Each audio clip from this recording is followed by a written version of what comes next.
Dear aspirants, this is Dr. Soumya, the CEO and co-founder of Study MEDIC, and you are watching day 17 of the MRCOG Part 2 Daily Exam Tip Series.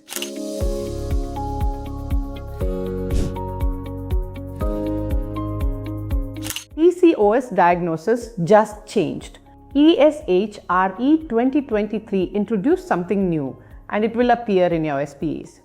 Diagnosis still uses Rotterdam criteria. Any two of three: hyperandrogenism, ovulatory dysfunction, or polycystic ovarian morphology, after excluding mimics like thyroid, prolactin, CAH and Cushing's.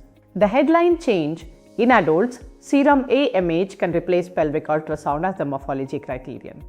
But never use both together, that risks overdiagnosis. In adolescents, neither USS nor AMH is used for morphology. You need both hyperandrogenism and ovulatory dysfunction to diagnose PCOS in adolescents.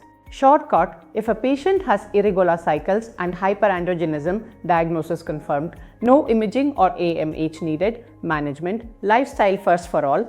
For anovulatory infertility, letrozole is now ESHRE first line, not clomiphene.